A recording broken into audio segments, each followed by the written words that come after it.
Aí todo mundo, penal 1, 16/6/2020, vamos reiniciar. Nós estávamos falando aí sobre a questão da teoria do assentimento ou consentimento, que dá a questão do dolo eventual. Falamos os elementos do dolo como cognitivo ou intelectual, né, a consciência da conduta, e o volitivo, que é a vontade de realizar aquela ação. Evidentemente falamos de imputável, de inimputabilidade, potencial consciência da licitude, exigibilidade de conduta diversa. Então vamos continuar os nossos assuntos de hoje aqui nessa aula. Vamos lá, prosseguindo aqui, nós temos que...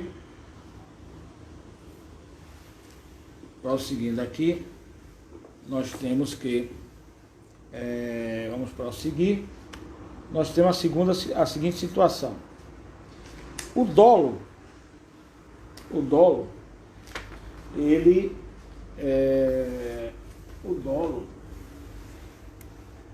abrange não só o objetivo perseguido pelo sujeito, seria o dolo de primeiro grau, mas também os meios escolhidos para a consecução desse fim e as consequências secundárias inerentemente ligadas aos meios escolhidos. A exemplo, parênteses, dolo de segundo grau ou dolo de consequências secundárias. Se a gente, intentando matar um gêmeo siamês, efetua contra ele um disparo de arma de fogo letal e, como consequência secundária inerente ligada aos meios e ao fim pretendido, leva à morte o irmão, responde por 2 homicídios a título de dolo direto, de primeiro grau em relação ao seu desafeto e de segundo grau no tocante ao seu irmão. Exemplo interessante de dolo de segundo grau nos é fornecido pelo professor César Bittencourt. Imagine-se um terrorista que, objetivando matar um importante líder político, decide colocar uma bomba no automóvel oficial e, com a explosão, provoca a morte do político e do motorista, havendo dolo direto em relação às duas mortes. Ao dolo direto em relação às duas mortes. O terrorista colocou para matar um político, mas matou o motorista, matou os seus seguranças. Existe um dolo direto. Porém, a do líder político será imputada a nível e a título de dolo direto de primeiro grau, e a do motorista ou, porventura, seus seguranças serão a nível de dolo de segundo grau. Não se pode confundir, prestem atenção que é muito importante isso aí, não se pode confundir o dolo direto de segundo grau com o dolo eventual. No dolo de segundo grau, as consequências secundárias são inerentes aos meios escolhidos. No dolo direto de segundo grau, as consequências secundárias são inerentes ao meio escolhido. No exemplo do terrorista que mata o político, o emprego da bomba resultará obrigatoriamente na morte do líder político e de seus motoristas e, porventura, de seus seguranças. Já no dolo eventual, que se verifica quando alguém assume o risco de produzir determinado resultado, embora não o deseje, o resultado não é inerente ao meio escolhido. Cuida-se de um evento que pode ou não ocorrer. Suponha-se no exemplo mencionado que, quando da explosão, uma motocicleta passava ao lado do automóvel oficial, provocando a morte do motorista. Nesse caso, haverá dolo eventual, pois o falecimento deste não era inerente ao meio escolhido. Então, o dolo eventual, ele simplesmente é um resultado que, embora não seja desejado, ele não é resultado do meio escolhido. Entendeu? Não é resultado do meio escolhido. Quanto o dolo direto de segundo grau, ele é resultado do meio escolhido. Essa é a diferença. Deu para entender? Todo mundo entendeu? Ficou com dúvida? Vamos prosseguindo. Espécie de dolo. Existem diversas espécies de dolo, sendo fundamental analisar a importância de cada classificação. Dolo direto ou indireto dá-se quando o sujeito quer produzir o resultado. Subdivide-se em dolo de primeiro grau e de segundo grau.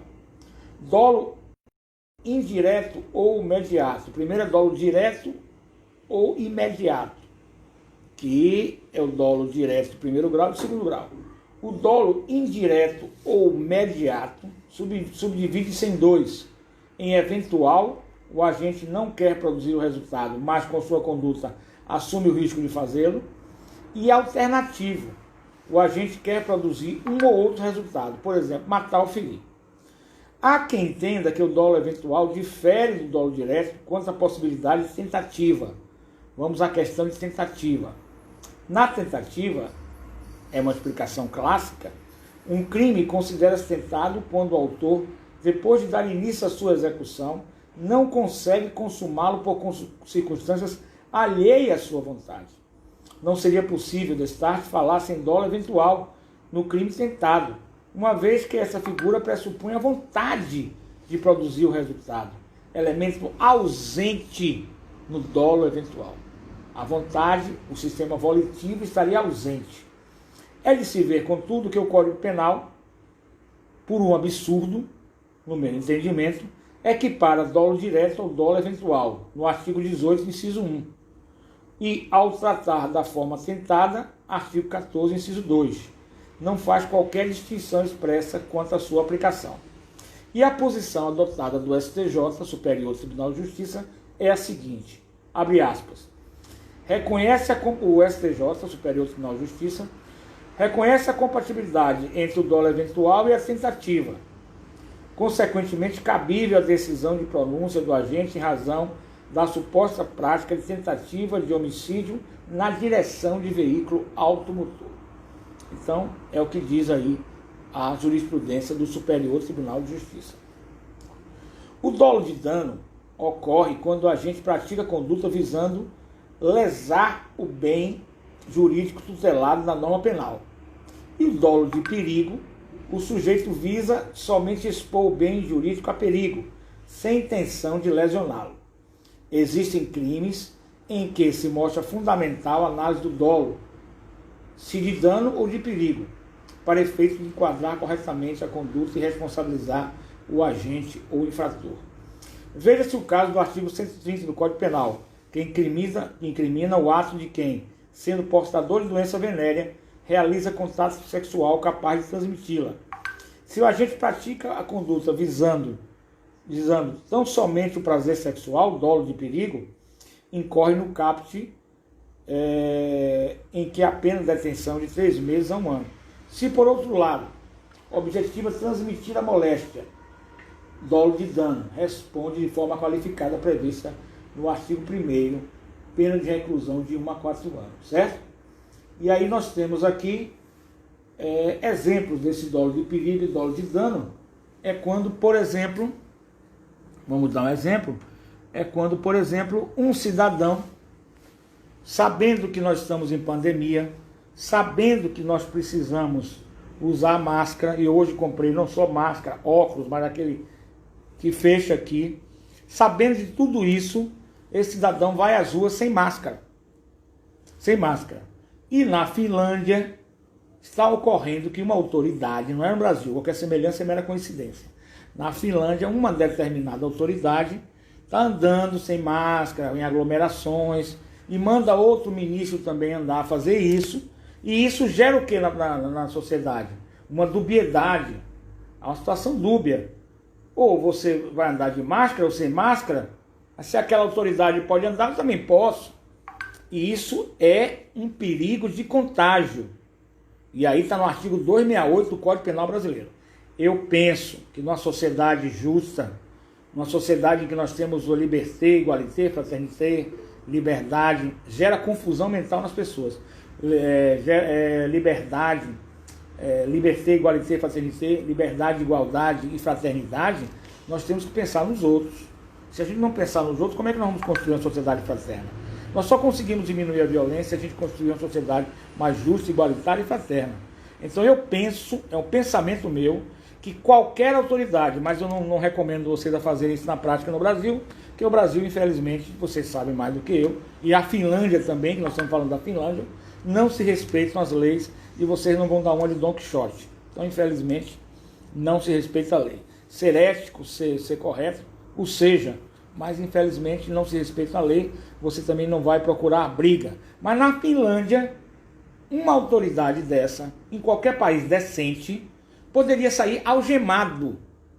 A autoridade poderia sair algemada, na minha opinião, em flagrante delito. Ou se tem a lei para a maior autoridade de uma nação, ao mais simples cidadão, ou se tem essa lei assim, ou não se tem lei. Não se tem lei. Aí como é que você pode cobrar do cidadão da ponta que ele cumpra a lei? Não é verdade? Então nós estamos tendo esse descalabro na Finlândia, não é no Brasil. Então, e aproveitando o gancho para dar um exemplo prático do crime de dano e do crime de perigo, certo? Contaminar alguém é um crime de perigo. Se você contamina, já é dano, entendeu? Então eu acho um absurdo essas posturas que estão ocorrendo. Infelizmente, nós... E a própria Finlândia, que nós estamos estudando muito a Finlândia, precisa evoluir muito ainda nas jovens democracias que estão existindo. E evidentemente que nada fora da democracia resolve. Se nós estamos aqui pensando que o que é ruim não pode piorar, eu lhes digo e afirmo, o que é ruim pode ficar muito pior. Nós precisamos modificar o nosso sistema judiciário, sim. Nós precisamos modificar a forma de ingresso no STF, sim. Nós precisamos modificar e aperfeiçoar o controle externo do judiciário, sim. Mas com jipe e soldado, a gente não vai fazer isso. A gente vai decrescer e ficar na mão de loucos. Então seria uma loucura total. Então vamos sair da extrema ignorância e cuidar de educação, que é educação que salva. Vamos lá. Dolo natural ou neutro é aquele que possui somente dois elementos, consciência e vontade. É a concepção dominante. Dolo natural, mas já estamos, né? Deixa para lá, deixa quieto. Vamos lá. Pedir a Deus que nos ilumine, só Ele nos salva. E o mais triste de tudo isso são os seguidores. O pior de tudo são os seguidores. Pessoas que seguem cegamente. Porque vocês podem gostar de mim, não é verdade? Eu acho que o professor é um espelho. Mas vocês fazem uma análise crítica do que eu falo, né? Por exemplo, o professor Martinez pediu uma coisa, mas professor, isso não está coerente. Vocês têm esse direito. E eu, se for uma pessoa consciente, lúcida, vou reconhecer que não estou sendo coerente no que estou fazendo. Eu acho que as pessoas equilibradas pensam assim. E não ficar teimando, não é verdade? Então você não pode dizer... tem aquele Jim Jones dos Estados Unidos, que matou muita gente, levou muita gente à loucura, com narrativas delirantes, que beira a inimputabilidade. Requer internação em hospital psiquiátrico. Então o Jim Jones dos Estados Unidos levou um bocado de gente à loucura. Então eu não posso chegar para vocês... Meus alunos, amanhã nós vamos voar no elevador Lacerda. Aí vocês todos vão e primeiro eu mando vocês, né? Foem aí para ver se vocês vão voar. Sinceramente, né? Você pode gostar de uma pessoa, não estou aqui tirando a respeito de todas as liberdades de ideologia, de pensamento, você pode gostar de uma pessoa. Mas você tem que chegar a alguns pontos que você possa fazer a crítica, né? Isso não está certo, não é verdade? Senão você perde sua personalidade. E aí você se torna um robô. E aqui para nós, na Finlândia, de robô, eu já estou cheio, tá bom? Vamos lá, prosseguindo.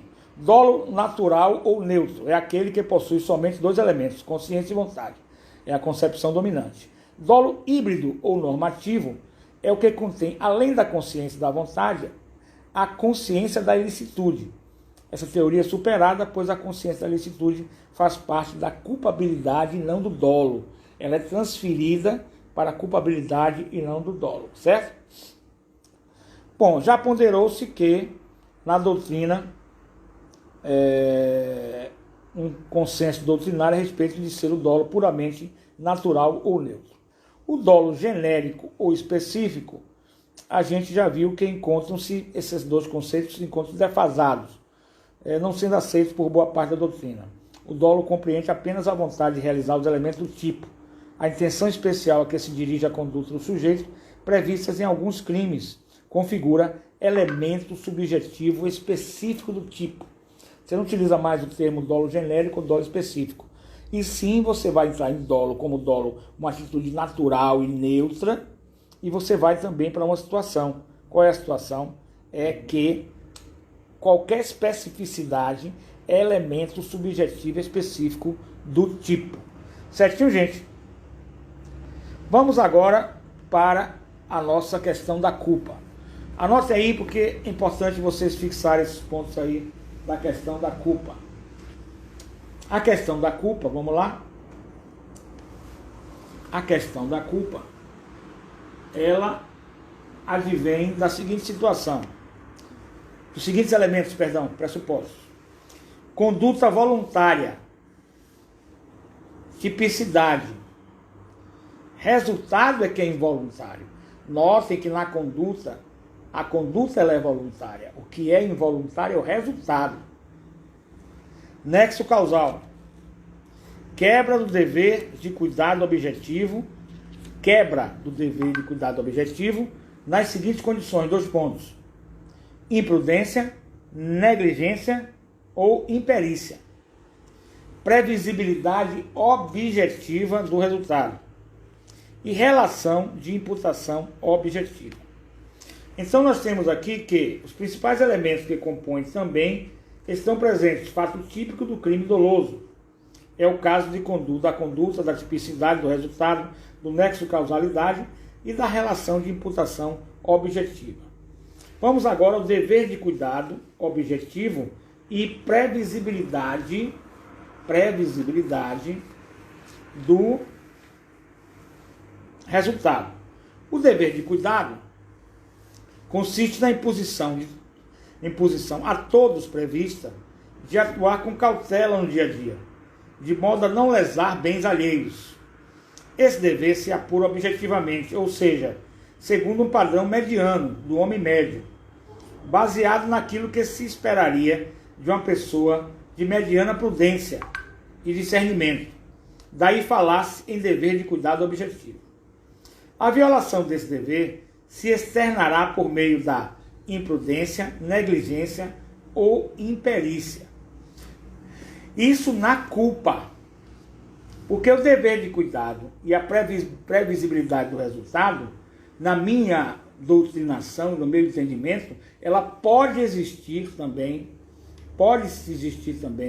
nos crimes que são de dolo eventual. O dolo eventual requer também um dever de cuidado, em tese, em alguns casos, e previsibilidade do resultado. Se você pratica um racha, um pega, corrida de carros, você tem o dever de cuidado violado. E a previsibilidade do resultado qual é? Acidente. Se você se embriaga e vai dirigir veículo automotor, você é sujeito a matar outras pessoas. Então você viola o dever de cuidado e a previsibilidade objetiva. Então por aí você vê que se tocam a culpabilidade na imprudência, na negligência e na imperícia com a questão do dolo eventual. Certinho, gente? Vamos lá. A violação desse dever deve ser exteriorizada por imprudência, negligência ou imperícia. Essas modalidades de culpa, portanto, as maneiras de quebra do multicitado elemento do fato típico nos crimes culposos. A determinação completa e correta e concreta da violação do dever é, portanto, a constatação da imprudência, da negligência e da imperícia. Existe uma formulação hipotética em que se compara a conduta do agente com aquela que se esperaria de uma pessoa de mediana prudência e discernimento, na situação em que o indivíduo se achava. Assim, por exemplo, se alguém conduz um automóvel em via pública com excesso de velocidade e, em face disso, colide com outro veículo, ferindo o motorista, sua conduta deverá ser confrontada com a de um homem mediano, da mesma situação em que ele se encontrava.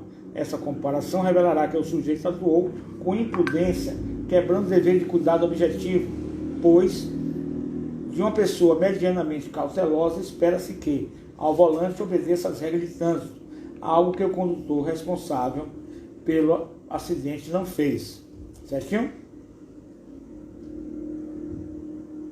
Então vamos agora falar um pouco sobre essa questão muito importante que é a imprudência, com exemplos, a negligência e a imperícia nos crimes culposos. Vamos utilizar o caso, vamos utilizar para a gente entender bastante e ficar bem claro, nós vamos utilizar a questão de um automóvel. Você está, no caso que eu já disse, sem colocar o óleo de freio na Kombi sua. E você continua rodando. Você está sendo negligente. Você deveria fazer e não fez. Você está num... Fez menos que a pessoa normal. Fez menos que a pessoa normal. Muito bom, Carlos Alberto. Perfeito. Você está num carro e a pista manda mandar com 80. E ao fazer a curva, vem uma placa dizendo que diminui para 60. Você entra com 100 na curva, dirige com 100 direto. Você está sendo imprudente. Você não tem carteira de motorista, de caminhão.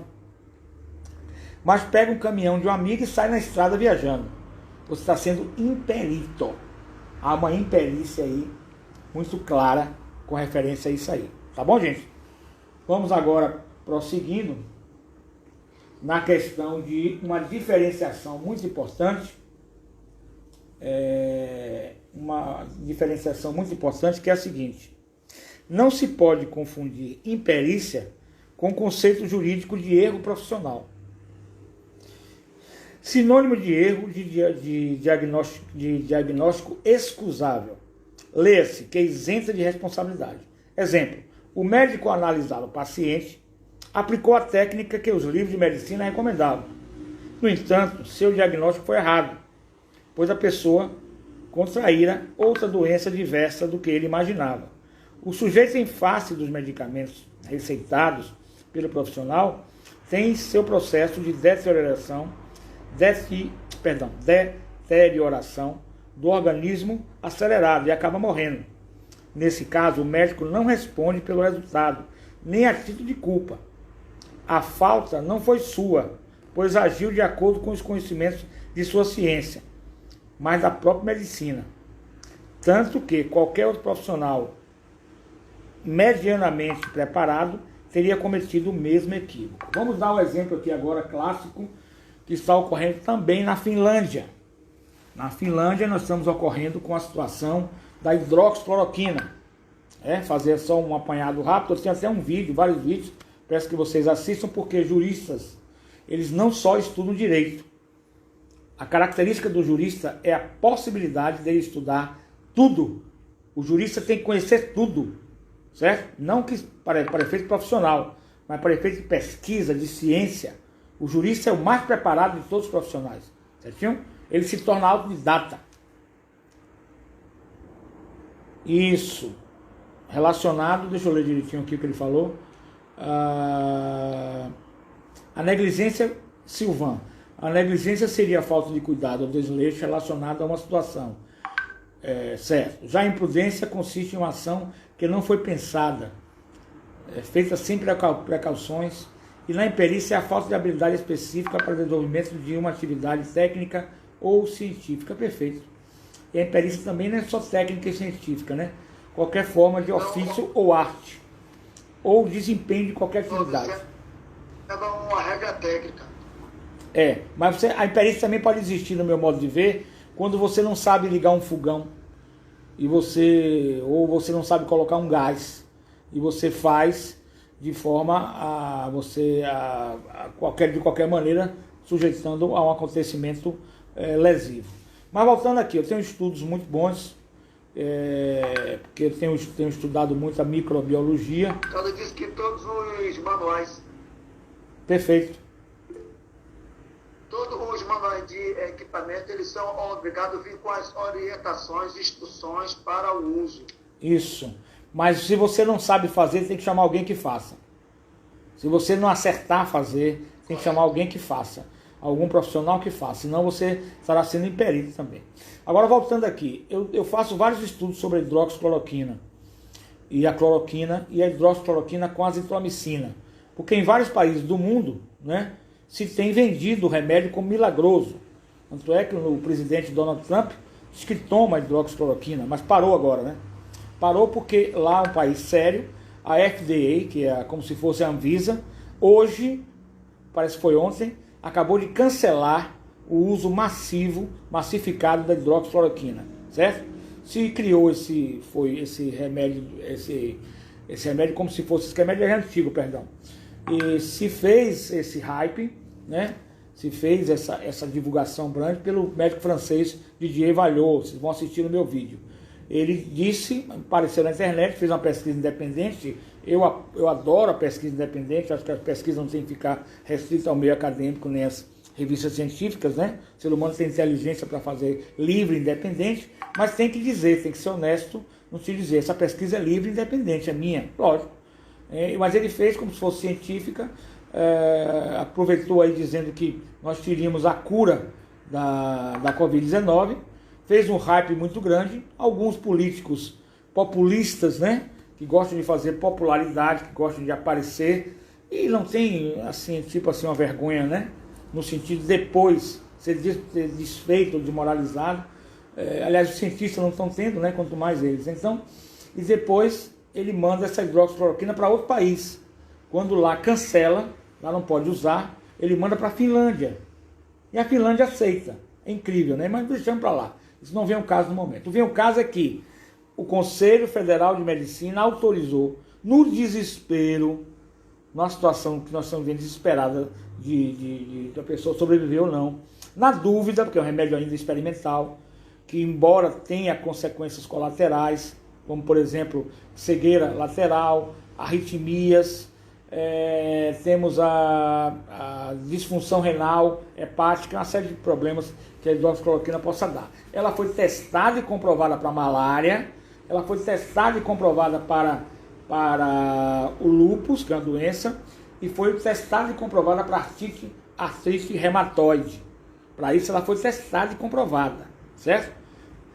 Não existe nenhuma comprovação de que ela resolve a Covid. Pelo contrário, ela pode até ter efeitos colaterais. Veja o meu vídeo. Mas o que eu quero dizer aqui agora é o seguinte. O Conselho Federal de Medicina, numa situação emergencial, de desespero, nós estamos em desespero com a Covid-19, né?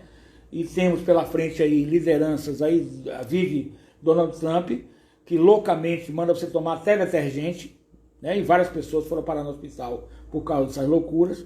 Infelizmente é uma vergonha. Se chega ao poder uma pessoa sem cultura, sem conhecimento e com problemas psiquiátricos, né? Isso é notório. Isso existe também em outros países, essas pessoas que chegaram ao poder nessas condições. E tem seguidores, o pior ainda é isso, mas vamos deixar para lá isso. Vamos voltar ao meu assunto aqui. Então você tem essas pessoas que falam essas besteiras, né? E o povo no desespero acredita. Então o Conselho Federal de Medicina diz o seguinte: o médico pode aplicar hidroxicloroquina, a responsabilidade é dele. Ele tem que pegar um termo de anuência do paciente, de que ele escreve todos os efeitos colaterais e avisa os efeitos colaterais, e o paciente ou a família, quando o paciente estiver entubado, pode aceitar. O resultado disso é que a hidroxicloroquina, as pesquisas mostraram que não resolveu nada, tanto é que o FDA, agora americano, cancelou para os Estados Unidos a hidroxicloroquina. Esse primeiro hype que foi do médico francês, dizendo que era um remédio milagroso. Veio outros cientistas também malucos e fizeram, lançaram na Lancet, que é uma revista, The Lancet, que é uma revista inglesa, médica de grande conceito, uma pesquisa com 96 mil pacientes, colocando que a hidroxicloroquina aumentava em muito a mortalidade. Só que a pesquisa, ela tinha algum fundamento, mas foi manipulada. A revista Lancet retirou isso aí.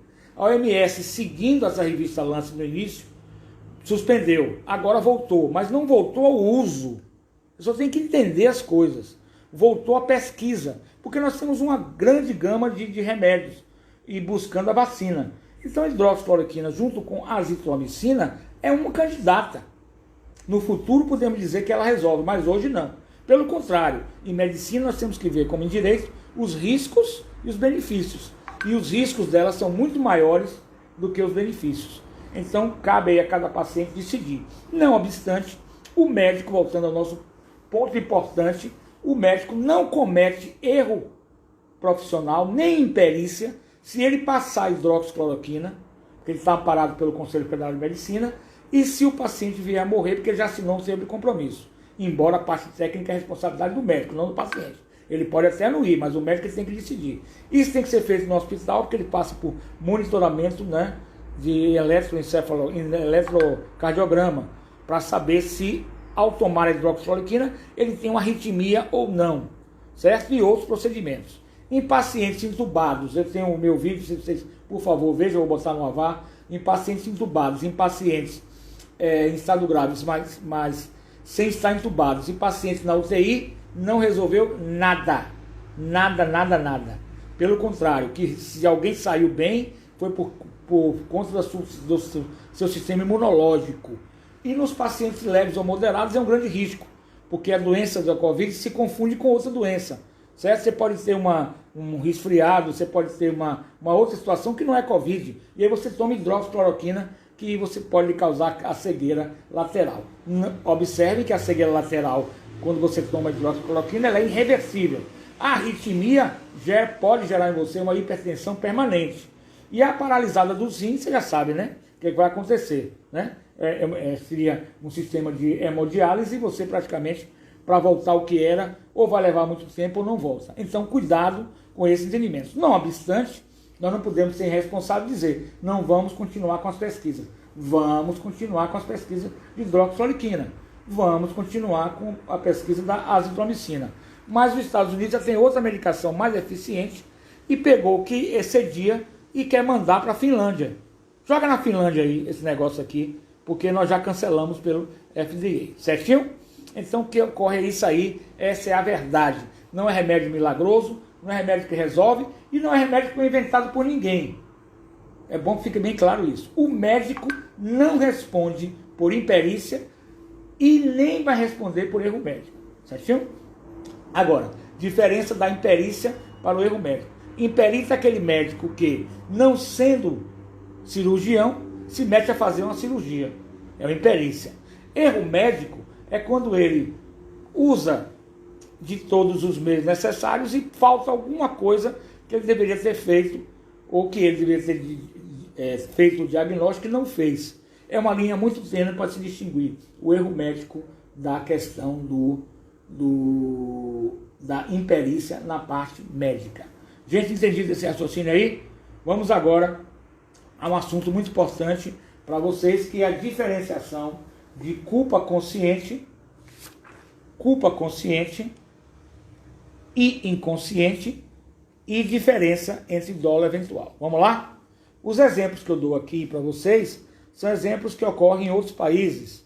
A exemplo de Finlândia. Qualquer semelhança é mera coincidência. A distinção entre culpa consciente e inconsciente tem relevo na dosimetria da pena. Então, você de saber se é culpa consciente ou inconsciente, se é dolo eventual, vai ter diferenciação. Coitado de quê? Dos finlandeses. Rapaz, coitado, viu, amigo? Que francamente, haja cada maluco pela frente, viu? Que eu vou te falar.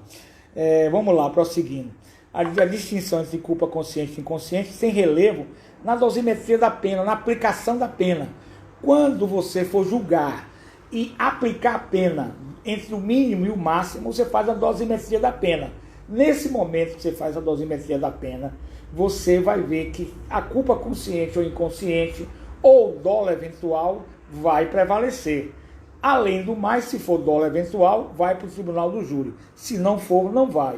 O rito do tribunal do júri, que nós já fizemos alguns estudos, e tem estudos meus na internet aí para vocês. Significa então que essa análise é posterior à constatação da imprudência, negligência ou imperícia. Assim, portanto, se o autor da conduta agiu de acordo com o dever de cuidado objetivo, não há crime algum. Se desrespeitou, mediante uma das 3 modalidades das culpas já citadas, negligência, imperícia e imprudência, e além disso encontram-se presentes os demais elementos necessários à imposição da pena, será caso de condenação, cumprindo ao julgador verificar se houve culpa consciente.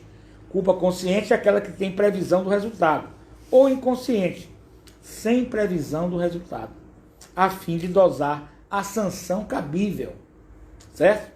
Se nós formos ao caso do menino Miguel, se nós adotarmos a teoria de culpa e nós viemos para a questão de culpa consciente ou culpa inconsciente, certo? Vocês dariam o quê? Culpa consciente ou inconsciente? Consciente com previsão do resultado. Culpa inconsciente sem previsão do resultado. O que é que vocês acham aí? Consciente. Consciente. Consciente. Culpa consciente é a culpa com previsão do resultado. O agente pratica o fato, prevê a possibilidade de ocorrer o evento, porém levianamente confia na sua habilidade e o produz por imprudência, negligência ou imperícia. A culpa inconsciente é a culpa sem previsão.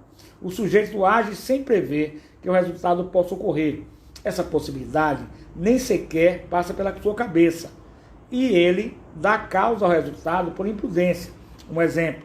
O resultado, porém, era objetivamente e subjetivamente previsível. Aí nós temos a diferença na dosimetria da pena. Se a culpa foi consciente ou se a culpa foi inconsciente. Há alguns autores que defendem até a inocência. É inconsciente. Inconsciente. Há alguns autores que defendem que na culpa inconsciente poderia até o agente, dependendo do caso concreto, ser inocentado. Eu defendo também essa tese, dependendo do caso concreto. Não se pode confundir culpa consciente com dolo eventual. Em ambos, o autor prevê o resultado, mas não deseja que ele ocorra. Porém, na culpa consciente, ele tenta evitá-lo, enquanto no dolo eventual mostra-se indiferente. No dolo eventual ele mostra indiferente, ele assume o resultado, assume o risco de produzir o resultado. Por exemplo, no caso da patroa do menino Miguel, ela está indiferente, ela não tenta evitar o resultado. Ela bota o nono andar e deixa o menino fechar a porta e ir embora. Então não há como se falar em culpa consciente no caso dele, na minha opinião. Então o dolo eventual mostra-se indiferente quanto à sua ocorrência, não tentando impedi-lo. Assim, por exemplo, se o agente dirige um veículo perigosamente em alta velocidade e vê um pedestre atravessando a rua, tentando sem êxito evitar o atropelamento, teremos culpa consciente. Se nas mesmas circunstâncias, em vez de buscar evitar o acidente, o motorista continua com sua direção imprudente, pensando se morrer, morreu, haverá então dolo eventual. Certinho, gente? Nós temos os graus de culpabilidade, que nós temos a culpabilidade pode ser utilizada como leve, levíssima e grave. Outros autores defendem que pode ser leve, levíssima, média e grave. Isso tudo, essa gradação é importante. Por que é importante, gente? Para que nós possamos chegar à definição da pena, da dosimetria da pena. Certo, gente? Então eu queria saber se vocês ficaram com dúvida, que nós vamos já passar o questionário para vocês aí. Certinho? Ficou com dúvida, gente? Alguma dúvida aí? Alguma dúvida? Vamos ao questionário? Primeira questão. Vamos lá. Diga, querido. Esses questionários que o senhor tem passado, eu tenho respondido, já estão respondidos, mas eu quero saber, é para encaminhar para o senhor? Encaminhar para o meu e-mail, tá? Veja se vocês encaminham até terça que vem ou quarta que vem, para eu poder lançar a nota de vocês o mais rápido possível. Legal? Certo? Tá bom, ok. Vamos lá, primeira pergunta. Explique a imputação objetiva. Segunda pergunta. Discorra sobre o elemento volitivo no dolo.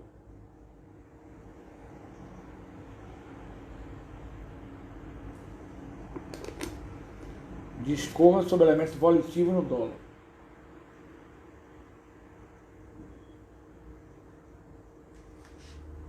Terceira, dissecar o elemento cognitivo no dolo.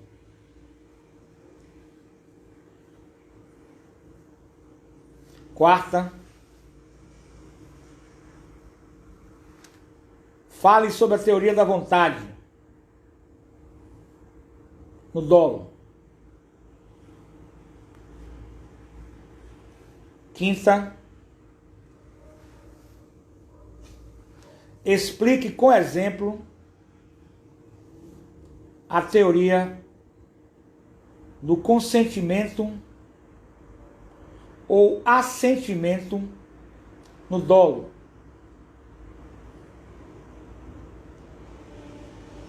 Exemplificando.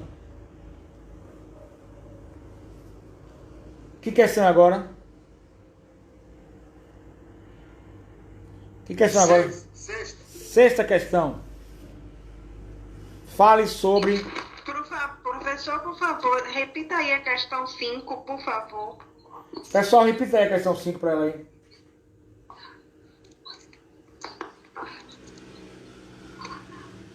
Explique com exemplo a teoria do consentimento ou assentimento no dolo, exemplificando.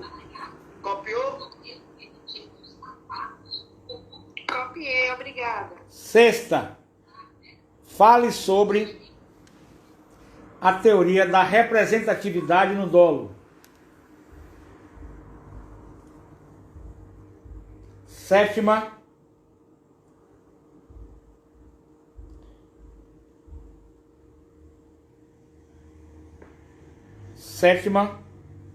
Discorra sobre dolo direto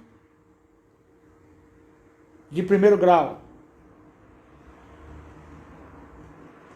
Discorra sobre dolo direto de primeiro grau. Oitava é a mesma coisa, só que o dolo direto de segundo grau, certo?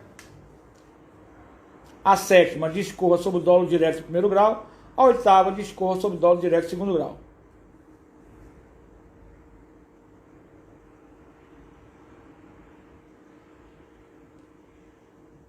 A nona agora, né? É. Fale sobre dolo eventual.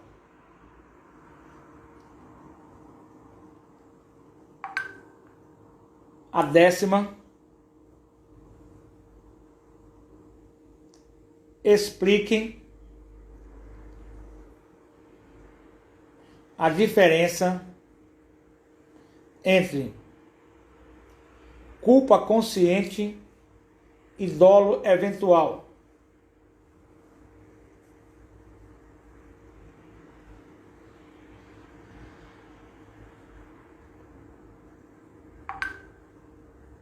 Décima primeira.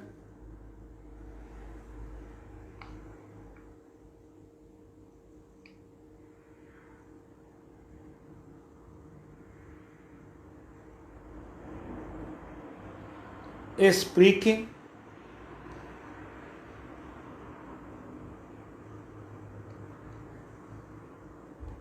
a medida de segurança e a inimputabilidade.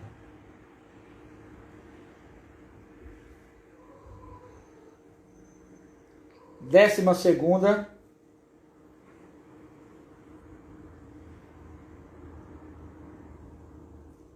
Desenvolvam uma tese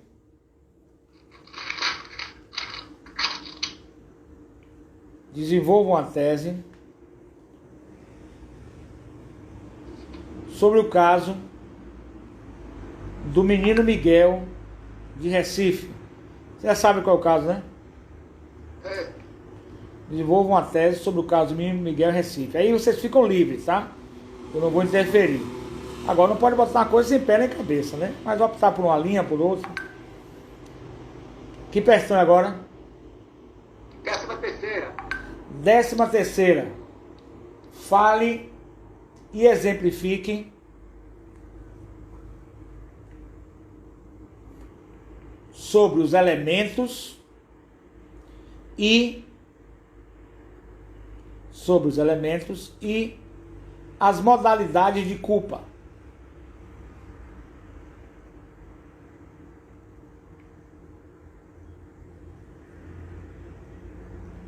Décima quarta.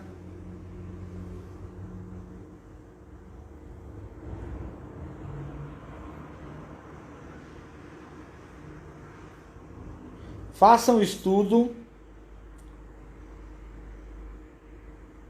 sobre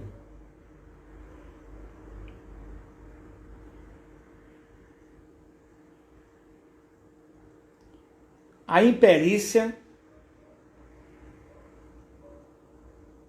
médica e o erro médico. E exemplifique com o caso da hidroxicloroquina.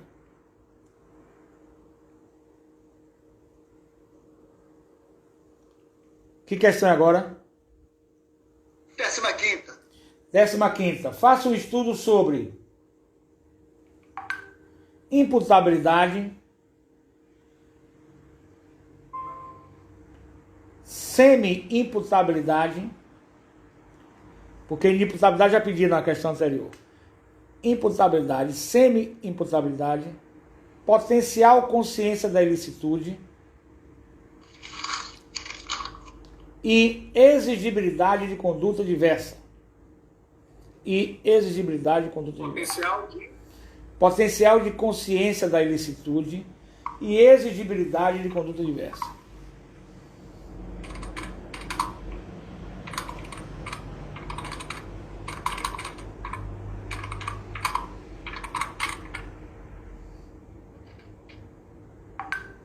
Certinho, gente? Professor, você poderia repetir a última questão, por gentileza? Faça um estudo sobre imputabilidade, semi-imputabilidade,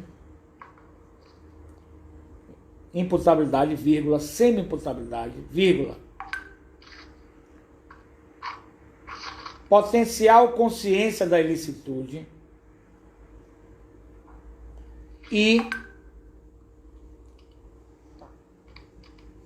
exigibilidade de conduta diversa.